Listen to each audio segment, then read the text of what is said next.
नमस्कार दोस्तों। आज हम लोग बात करने जा रहे हैं टू व्हीलर्स के बारे में। टू व्हीलर्स जैसे आपको पता है काफी लाइमलाइट में रहा है क्योंकि इलेक्ट्रिक व्हीकल्स काफी अच्छे चल रहे हैं एंड ओवरऑल कुछ कुछ स्टॉक्स बहुत अच्छे चल रहे हैं। लेकिन इन ओवरऑल अगर देखें ना तो जैसे ओला इलेक्ट्रिक है या बजाज हीरो होंडा ना बहुत गिरे हुए हैं। अभी भी ये रिकवरी आने के बाद भी ओला इलेक्ट्रिक तो अभी भी 60% डाउन है।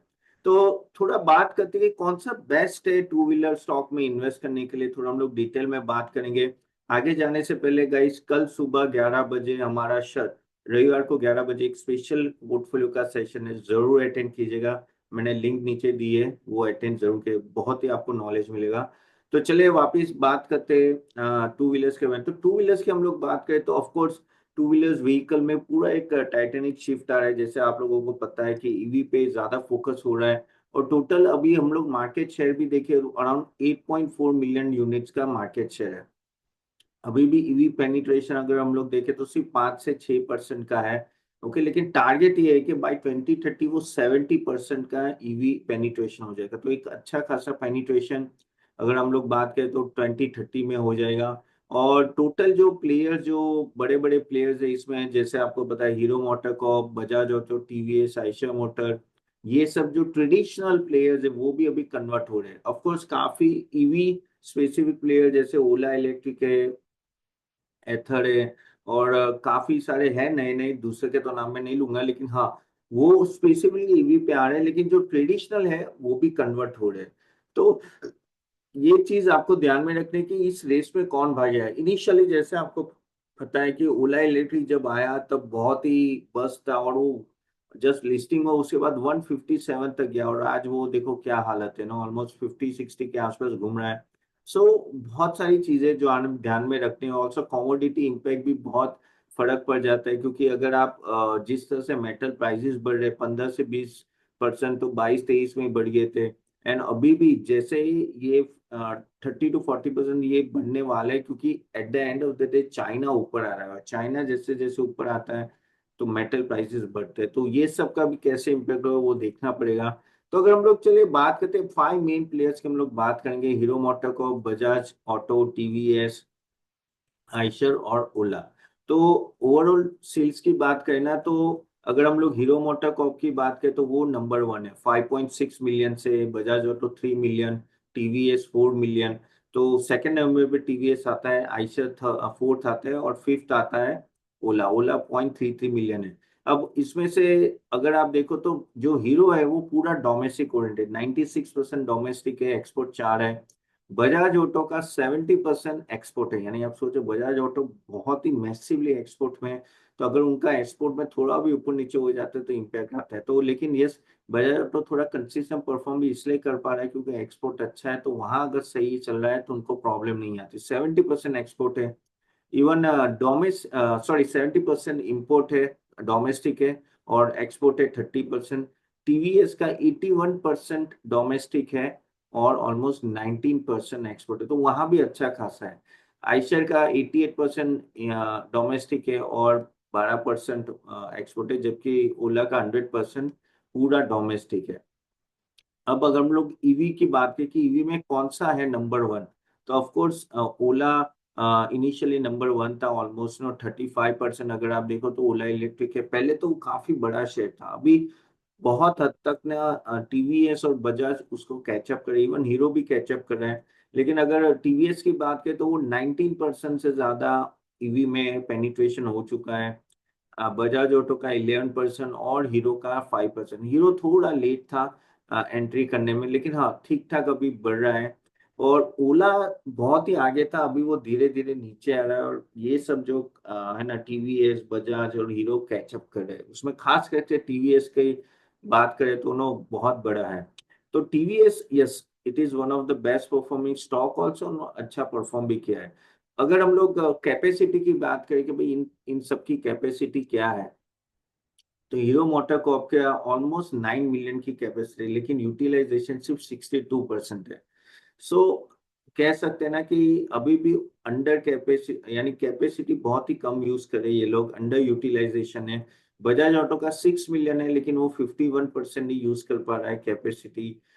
टीवीएस का 5 मिलियन, लेकिन वो 80% कैपेसिटी पे चल रहा है, इसलिए आप देखो वो स्टॉक काफी अच्छा परफॉर्म कर रहा है। आइशर 46 और ओला भी 33% से ही कैपेसिटी यूटिलाइजेशन कर रहा है। तो आगे जाके ऑफ कोर्स वो धीरे धीरे अपना ईवी के सेल्स भी बढ़ाएंगे and all that.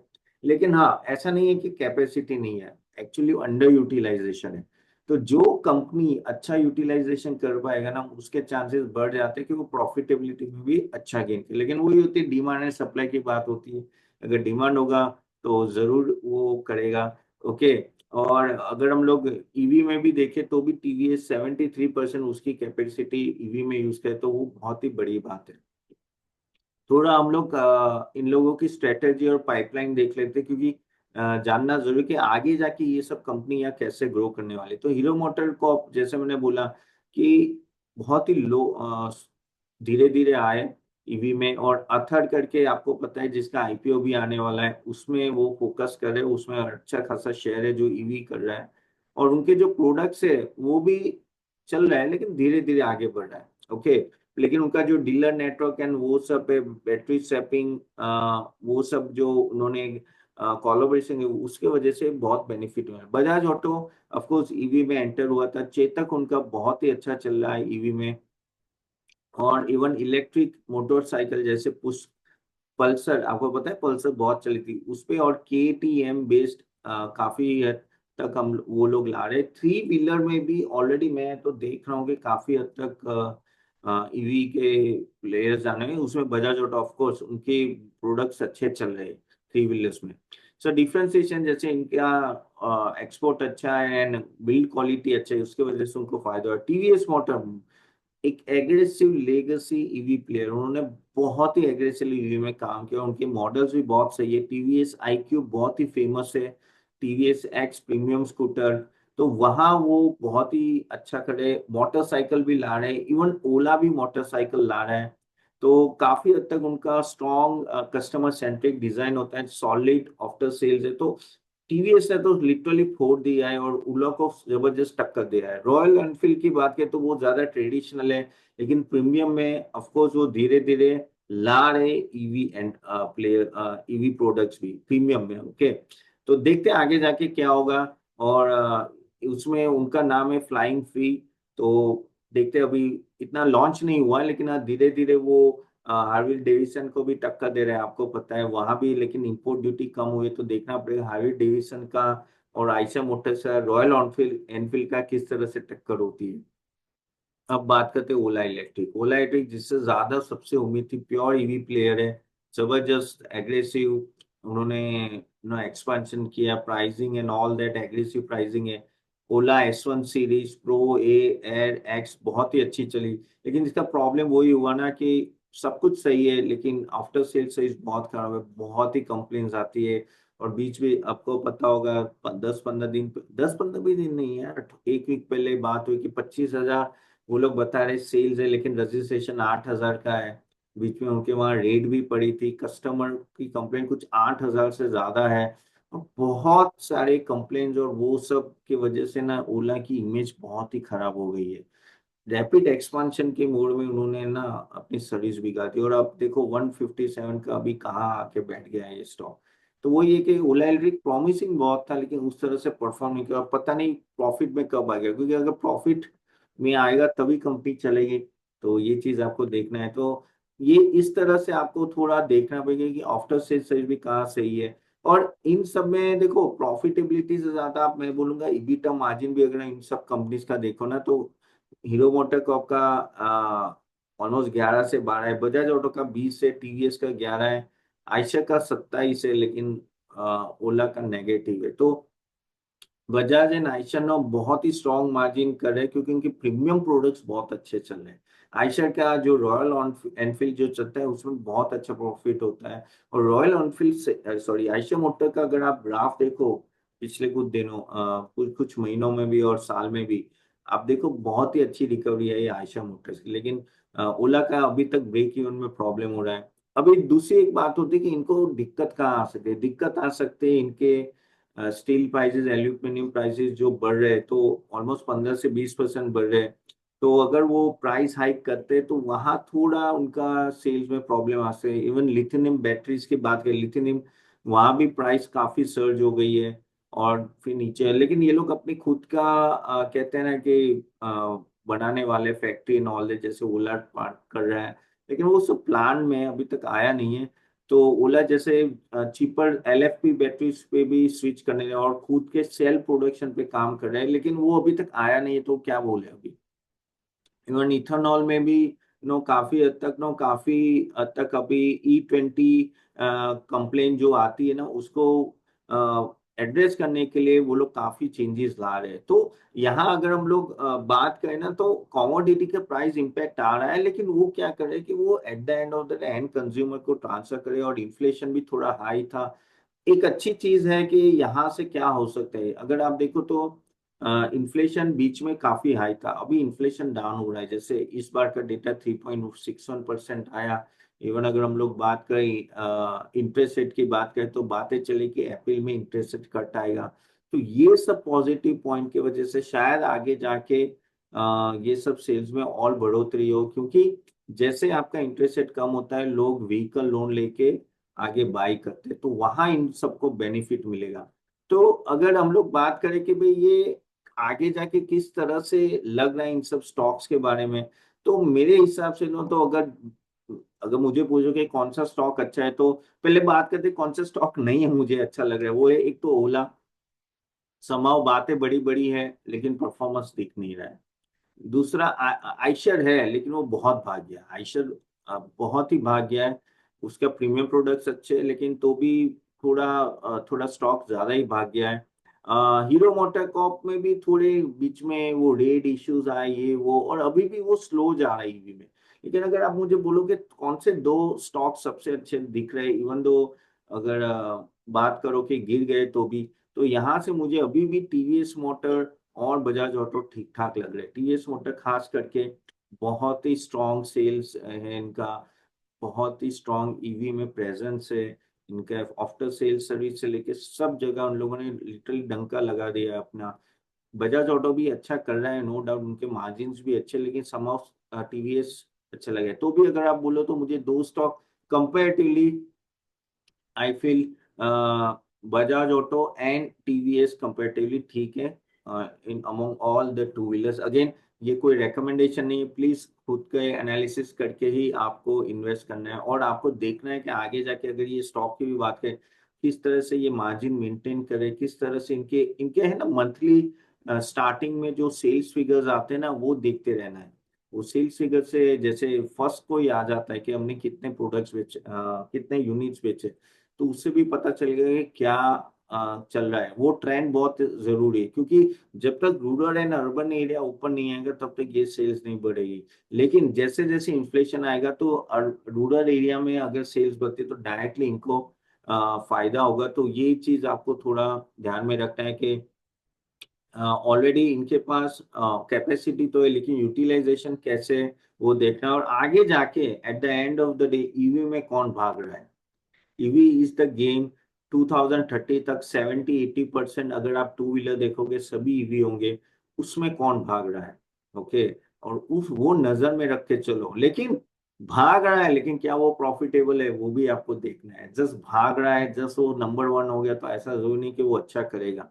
Long term कैसे वो सर्विस देते, कस्टमर ट्रस्ट कैसे आते, इकोसिस्टम कैसे डेवलप करते हैं, तो उस तरह से आपको थोड़ा ध्यान रख के आगे सोचना है और इन्वेस्ट करना है। लेकिन प्रॉस्पेक्ट पूछो तो सही अच्छा है, कोई डाउट नहीं है। ये ट्रांजिशन फेज चल रहा है इलेक्ट्रिक व्हीकल का इसमें। तो ये ट्रांजिशन फेज आगे जाके कहीं ना कहीं 2030-32 तक ये सब ईवी हो जाएंगे। और तब आप देखना फिर ये पूरा ईवी प्लेयर है। लेकिन यस, तब तक आपको ट्रांजिशन में कौन सा अच्छे करे वो देखना है। चलिए, तो होप आपको ये वीडियो अच्छा लगा do like it and share it to everyone. और मैंने जैसे बोला, कल सुबह 11 बजे रविवार को जरूर अटेंड कीजिएगा पोर्टफोलियो सेशन के लिए। चलिए, अभी मैं कुछ आपके क्वेश्चंस ले लेता हूं जो आपने यूट्यूब में चैट में पूछे थे। आपके कोई question please please comment box में जरूर डालिए। ठीक है। चलिए, शिवम पूछे सर नेक्स्ट बुल रन किस में आएगा, what about growing NBFC Jio, L and T, Cholamandalam are entering, are NBFC. Yes, NBFC मुझे सही लग रहा है। और आप सही बोल रहे हो कि अगर यहाँ से इंटरेस्ट रेट कट होने वाला है तो एनबीएफसी को काफी हद तक अच्छा खासा फायदा हो सकता है। The reason I tell you, क्योंकि ओवरऑल अगर हम लोग एनबीएफसी की बात करें तो उनकी जो लैंडिंग होती है बुक्स में और वहां तक, तो काफी हद तक ना वो लोग कंपेरेटिवली बैंक से ज्यादा उनको फैसिलिटी मिलती है, और इंटरेस्ट रेट में भी काफी लोअर इंटरेस्ट रेट में भी दे सकते हैं उनके एक्सपीरियंस को। तो मुझे एनबीएफसी सही लग रही है, तो yes you can think about it. और एनबीएफसी, और रही बात आपने जियो बोला है, तो जियो फाइनेंस के शायद आप बात कर रहे होंगे, तो जियो अगर आप लॉन्ग टर्म सोचो 3 साल 5 साल, तो सोचो। अगर 1 2 साल बोल रहे तो नहीं, क्योंकि 3 या 5 साल में उनके जो प्लान है वो शायद एग्जीक्यूट होंगे, अभी के अभी तो एग्जीक्यूट नहीं होंगे, तो वो ध्यान में रखना है। एल&टी ठीक है, हाथी है, चलता रहेगा। चोलामंगलम भी ठीक है, कोई कोई दिक्कत नहीं लगा है, लेकिन यस थोड़ा रिसर्च करके इन्वेस्ट करना है आपको, ठीक है। Sir, Supriya life science rise at three two why increase. अरे यार, मुझे सुप्रिया का एग्जैक्ट मीनिंग पता नहीं है कि भाई ये क्यों बढ़ा है, तो फिर मैं देख लेता हूँ। सुप्रिया, मैं स्टॉक के बारे में बोल देता हूँ। मुझे वो पता नहीं है कि वो क्यों बढ़ा है, सडनली 2 दिन में ही क्यों बढ़ा है। देखो रिकवरी भी आ रही है, बैंड बजी हुई है सभी स्टॉक की, तो लेकिन ऑनेस्टली ये इतना गिरा नहीं है, बहुत ही, अभी सिर्फ 13% है गिरा हुआ। ऐसे मार्केट में 13% तो बहुत अच्छा होता है। ओवरऑल क्वार्टरली भी ग्रोथ है, ईयर ऑन ईयर ग्रोथ है, प्रॉफिटेबिलिटी ग्रोथ अगर मैं 3 साल का भी देखूँ तो प्रॉफिट में ग्रोथ नहीं आ रहा है इसका। सम ऑफ प्रॉफिट में थोड़ी दिक्कत है इसकी, कुछ क्वार्टर से नहीं आ रहा है, तो थोड़ा वो वेट करना पड़ेगा आपको। लेकिन हाँ, प्रॉफिट में थोड़ा ग्रोथ नहीं आया। प्रॉफिट में ग्रोथ है तो लेना है, नहीं तो नहीं लेना है। क्या क्यों बढ़ा है पता नहीं, लेकिन मैं थोड़ा अभी भी वेट करूंगा, क्योंकि ये ऑलरेडी भाग चुके हैं, तो थोड़ा वेट करके आपको करना है। सर क्या राजेश 1234 बोल रहे हैं कि सर क्या लग रहा है यहाँ से मार्केट और भागेगा? वह देखो, मार्केट तो बहुत ही अच्छा भागा है। अब यहाँ से कितना भागा वो तो पता नहीं है, लेकिन things are much much in control. So yes, अगर पहले की पोजीशन से पूछे तो यस, मुझे काफी कंट्रोल में लग रहा है। देन सर, रोमत, Roy Mathew Samuel 616, sir I have 7,000 IDFC bank 82, may I exit और होल्ड? वेल, 7,000 बहुत ज्यादा ही ले लिया आपने यहाँ, लेकिन मैं ऑनेस्टली इतना वो बुलिश नहीं था, और अभी भी नहीं हूँ। मुझे और प्राइवेट बैंक सही लग रहे कंपेयर टू आईडीएफसी, लेकिन आपके पास है क्वांटिटी में तो रखिए आप। अभी थोड़ा रिकवर हो रहा है, लेकिन देन ऑल्सो एक्सपेक्टेशन बहुत है, लेकिन वो एक्सपेक्टेशन के हिसाब से वो हो नहीं रहा है। और धीरे मुझे अभी भी डाउट है, जब तक वो परफॉर्मेंस देंगे। मैनेजमेंट बड़ी बड़ी चीजें आके बोलते हैं, लेकिन उस तरह से वो परफॉर्म नहीं करे। So that is the issue with this company. So let's see क्या होता है यहाँ से। Then also, if you ask me, I'm much more bullish in other private banks compared to IDFC First Bank. So that is what my take will be. आपको wait करना है, market digger तो आप वेट कर सकते हो, लेकिन still I feel better banks are available. चलिए यहाँ तक रखते हैं। सो गाइस, होप आपको ये वीडियो अच्छा लगा। Do like it and share it, और कल 11 बजे हम लोग सुबह मिलते हैं। Okay, thank you very much, see you then in the next video, bye bye.